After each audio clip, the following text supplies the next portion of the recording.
सब माध्यम अलग है। डिजिटल का प्रिंट से क्या लेना देना, प्रिंट का टेलीविजन से क्या लेना देना, टेलीविजन का फिल्म से क्या लेना देना। कम देखिए, भाषा का काम है संप्रेषण करना, भाषा बिल्कुल। का काम आतंक पैदा करना नहीं है।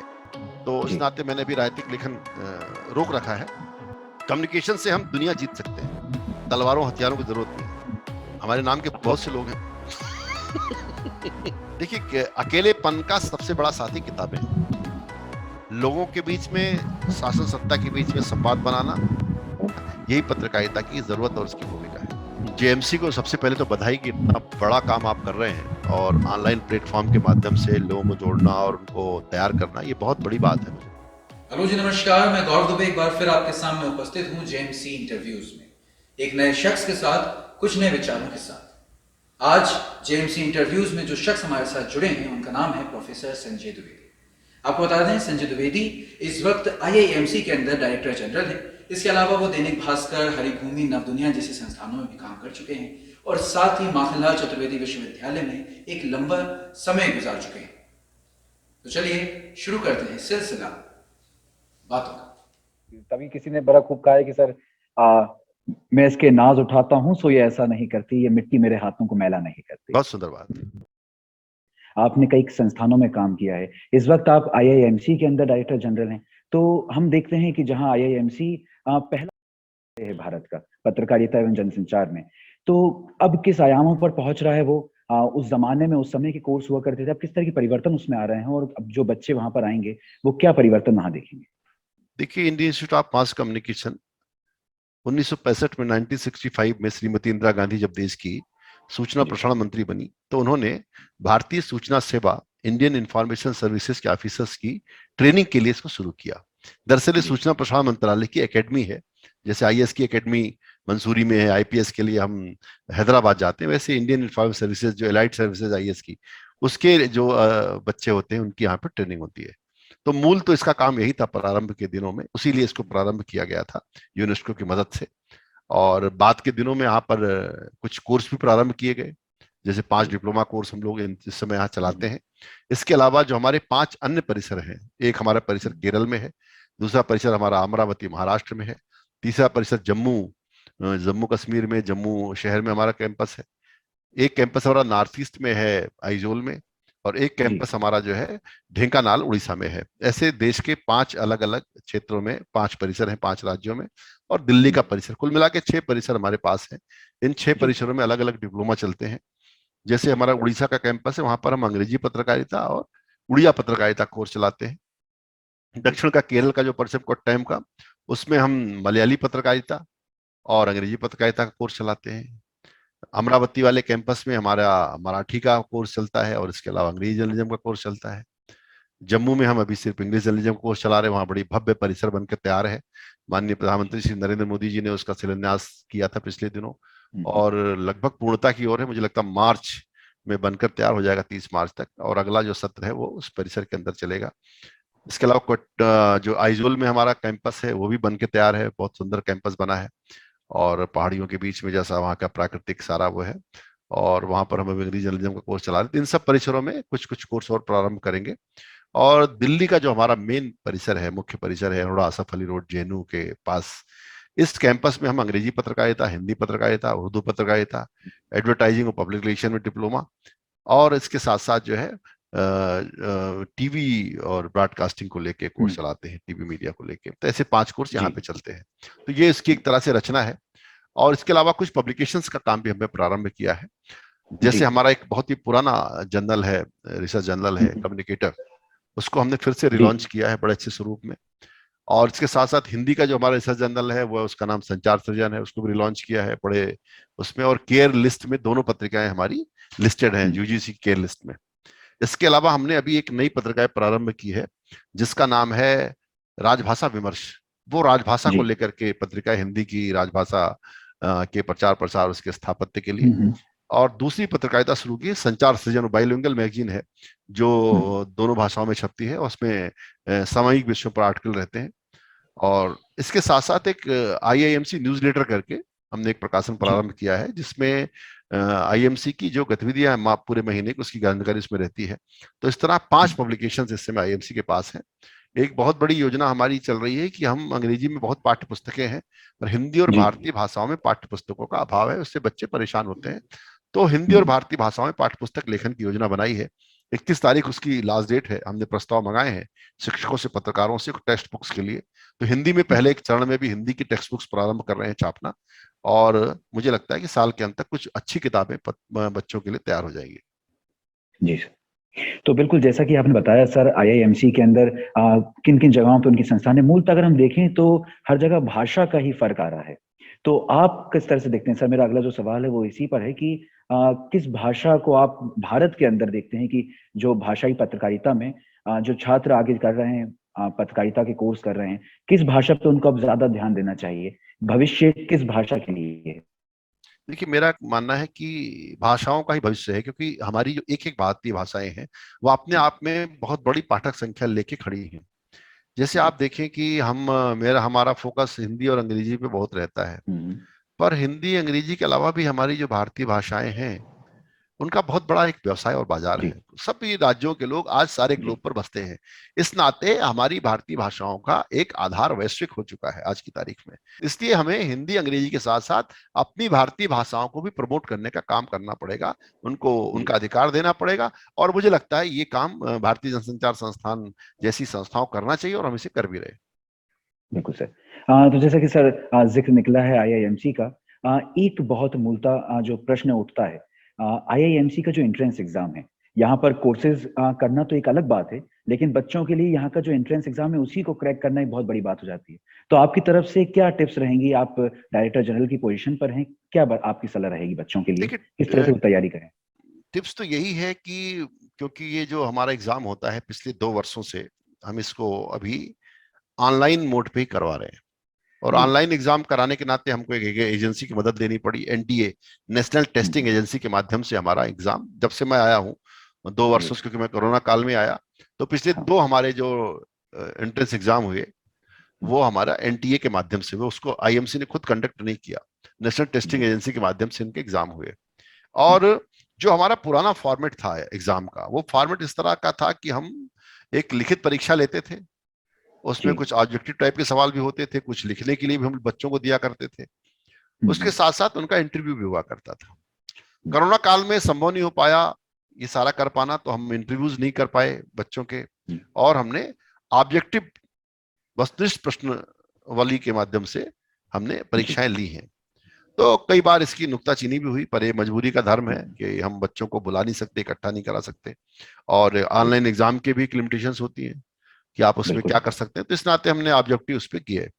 दूसरा हम्म, ये भी होता रहा कि बच्चों ने कहा कि भाई मास कम्युनिकेशन के सवाल पूछे जाने चाहिए। कई बार लोगों ने इस वाले एग्जाम पे कहा कि काफी सवाल पॉलिटी से, बाकी चीजों से पूछे गए।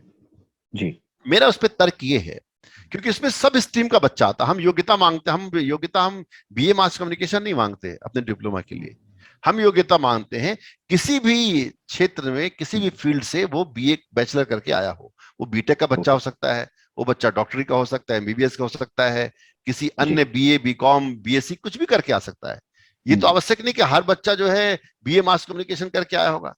तो बिल्कुल। सिर्फ अगर हम कम मास कम्युनिकेशन के सवाल पूछते हैं या जनसंचार या पत्रकारिता से जुड़े हुए सवाल पूछते हैं, तो उन बच्चों के साथ अन्याय है जो इस पढ़ाई को करके नहीं आए हुए। जी।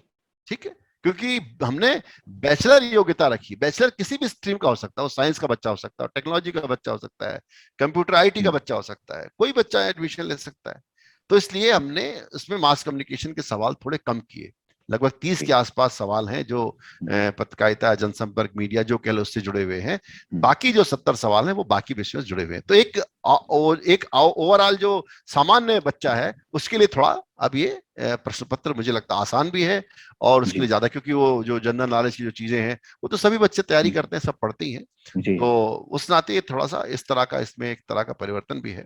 अब अगले वर्ष ये एग्जाम का पैटर्न क्या होगा मैं अभी कह नहीं सकता, हालात को देखते जी। हुए। जैसे भी हालात होंगे, अगर यही हालात रहे तो जो पैटर्न था वही रहेगा, वरना फिर इसमें इंटरव्यूज का जो पक्ष एक छूट गया है उसको जोड़ेंगे, हम्म। और उसमें इंटरव्यू भी जोड़ेंगे, इंटरव्यू के भी कुछ नंबर रहेंगे। एक सवाल सर मेरे जहन में ये आ रहा है कि आप प्रिंट से ज्यादा जुड़े रहे, आप किताबें लिखते हैं, प्रिंट मीडिया में आपने बहुत एक लंबा समय दिया है, पत्रकारिता की भूमिका निभाई है। वहीं इलेक्ट्रॉनिक मीडिया की बात करें तो आप मेरे ख्याल से G24 छत्तीसगढ़ में उसमें रहे थे, उसके अलावा आप ज्यादा इलेक्ट्रॉनिक माध्यमों में नहीं रहे हैं। तो क्या कारण है?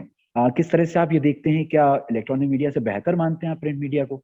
और ये जो आपने सफर बताया इसके बारे में आप क्या कहेंगे, प्रिंट मीडिया के बारे में? नहीं, मेरा मानना है कि देखिए, कोई माध्यम छोटा बड़ा नहीं है। हर माध्यम की अपनी विशेषता है। हर माध्यम के लिए लोग बनाए गए हैं। जी। हर आदमी हर जगह हिट कर जाए जरूरी नहीं है। जैसे मानो मैं बहुत अच्छा अध्यापक हूँ, इसका मतलब ही नहीं कि मैं बहुत अच्छा प्रशासक भी हो सकता हूँ। मैं बहुत अच्छा प्रशासक हूँ, इसका मतलब नहीं बहुत अच्छा गायक भी हूँ। तो जी। माध्यम अलग अलग है। टेलीविजन एक अलग माध्यम है, जी। प्रिंट मीडिया एक अलग माध्यम है। प्रिंट मीडिया में अखबार अलग है, मैगजीन अलग है। हम्म, टीवी में भी न्यूज अलग है और इंटरटेनमेंट अलग है। जी। डिजिटल बिल्कुल। अलग है। तो हर माध्यम की अपनी खूबियां और खासियत होती है।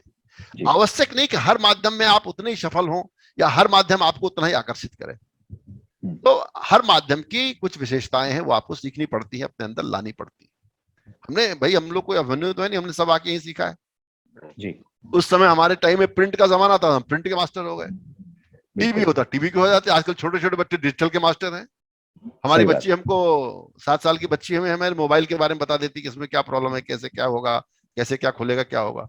क्योंकि वो डिजिटल एज के लोग हैं, उनको डिजिटल की ज्यादा समझ है।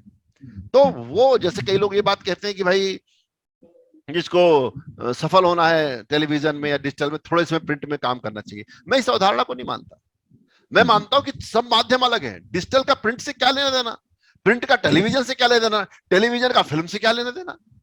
कोई आपस में कुछ लेने देना नहीं। तीनों अलग तल पर बात करते हैं। फिल्म में हम अलग तरह से बात करते हैं, हम्म, स्टोरी स्टोरी में अलग तरह से बात करते हैं, किताबें लिखते हैं।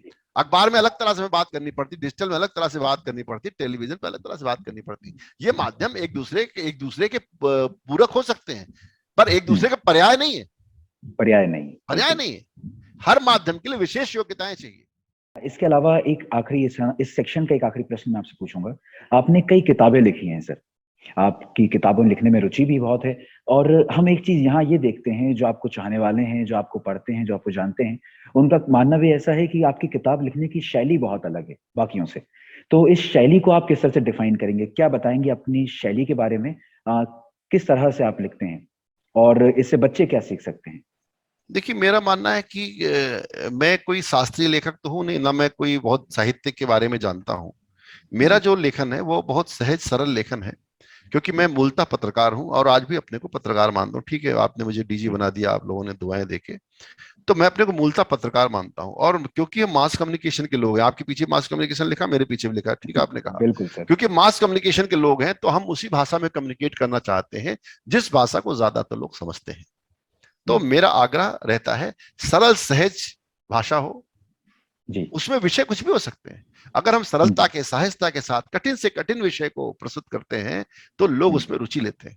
मैं बिल्कुल। अपने लेखन से ज्ञान का आतंक नहीं पैदा करना चाहता, लोगों सही को बोल रहे पढ़ने से रोकना नहीं चाहता। हैं, बिल्कुल सर, उन्हें बिल्कुल। डिक्शनरी लेके बैठना पड़ जाए, मैं ऐसा ज्ञान देने में विश्वास नहीं रखता। मैं ये जी। मानता हूं कि मैं एक बातचीत जैसे कर रहा हूं आपके साथ, इसी तरह मैं लिखता हूं। क्योंकि एक बहुत बड़े हमारे मध्य प्रदेश की कवि हुए भवानी प्रसाद मिश्र जी, वो लिखते हैं, जी। जिस तरह तू बोलता है उस तरह तू हम्म, लिख, और क्या उसके बात है। बाद मुझसे बड़ा तू दिख। तो मुझे लगता है कि जो एक वर्बल बहुत खूब। लैंग्वेज है, जो एक बातचीत जी। संवाद की जो भाषा है, जो आत्मीय भाषा, जो प्रेम की भाषा है, जिस भाषा हम्म, को हर आदमी समझता है, क्योंकि हमारी रेंज बहुत बड़ी है। हमारी रेंज जी। इतनी बड़ी कि एक सामान्य रिक्शा चलाने वाले व्यक्ति से लेकर के एक शिखर पदों पर बैठा व्यक्ति उस भाषा को हम्म, समझ सके। हमारी भाषा की रेंज ऐसी होनी चाहिए। तो मुझे लगता जी। है कि भाषा की जो रवानी है, भाषा का जो एक युवापन है, भाषा की जो जवानी है, भाषा एक बहते नीर की तरह हो, जो जी। पढ़ने में आपको अटकाए नहीं। कम देखिए, भाषा का काम है संप्रेषण करना, भाषा बिल्कुल। का काम आतंक पैदा करना नहीं है। सही बात है। भाषा का काम है संप्रेषित करना। मैं आपसे जी। जिस भाषा में बात कर रहा हूं, वो जो विषय में रखना चाह रहा हूं, वो उसी तरह आपको समझ में आ जाए। मुझे लगता है यही भाषा का सबसे बड़ा गुण है। और अगर ये मैं नहीं कर पाता तो एक लेखक के रूप में मैं अपने आप को विफल पाता हूं। तो मेरा मानना है कि सहज सरल भाषा के साथ कठिन से कठिन विषयों पर संवाद किया जा सकता है। ऐसा ही मैं करने का प्रयास करता हूं। ज्यादातर तो मैंने राजनीतिक लेखन किया है और हम्म, राजनीतिक विषयों में बहुत लिखा है। अभी क्योंकि जी। मैं भारतीय जनसंचार संस्थान के महानिदेशक पद पर हूं, तो मेरे पद की हम्म, कुछ मर्यादाएं हैं। तो इस जी। नाते मैंने भी राजनीतिक लेखन रोक रखा है।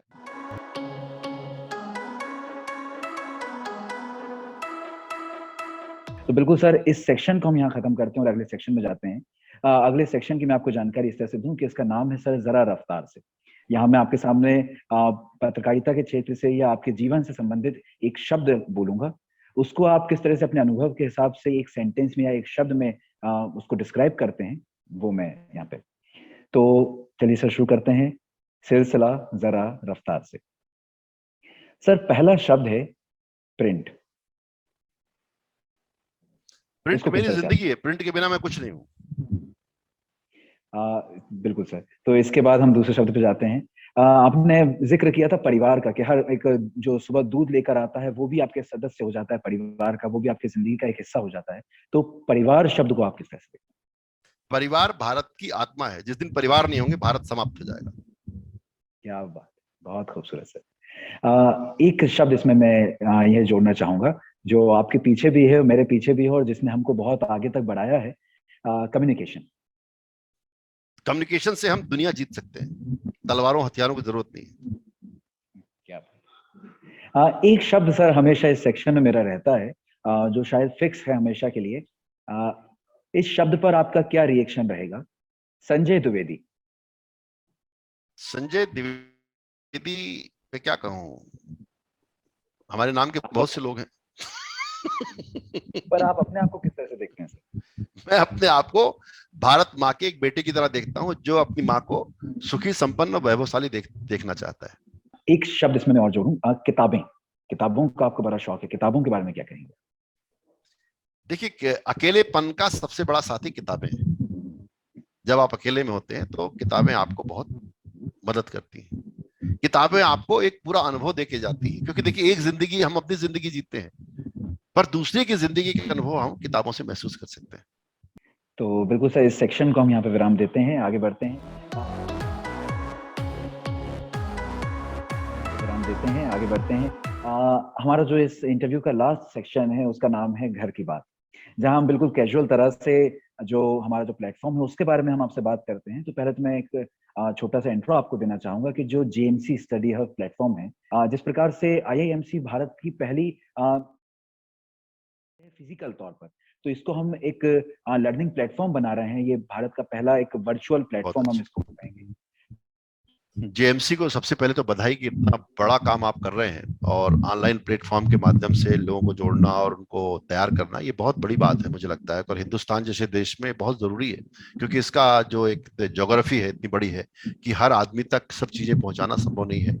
ना हर आदमी तक ज्ञान पहुंच सकता, ना हर आदमी तक पुस्तकालय पहुंच सकते हैं, ना हर आदमी तक विशेषज्ञ पहुंच सकते हैं, क्योंकि बहुत बड़ा देश है, गाँव में बसता है बहुत बड़े क्षेत्र में।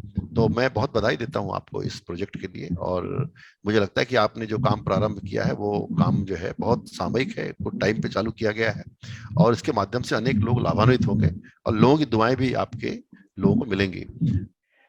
आखिर में सर, जो आपने अपने अनुभव की बात कही, हम जो हमारा आज का ये इंटरव्यू था, ये कहीं ना कहीं पत्रकारिता ही इसकी नींव थी, उसी पर ये टिका हुआ था। मैं चाहूंगा सर, प्रोफेसर संजय द्विवेदी की तरफ से क्या एक डेफिनेशन होगी पत्रकारिता की? मुझे लगता है कि सबसे जो बड़ी चीज है, संवाद बनाए रखना, लोगों के बीच में, शासन सत्ता के बीच में संवाद बनाना, अंतिम जो आदमी है, जो सामान्य लोग हैं, उनके हितों के लिए काम करना, और एक न्यायपूर्ण समाज बनाने के लिए, एक अच्छा समाज बनाने के लिए निरंतर प्रयास करना, यही पत्रकारिता की जरूरत और उसकी भूमिका है। बहुत बहुत शुक्रिया सर आपका।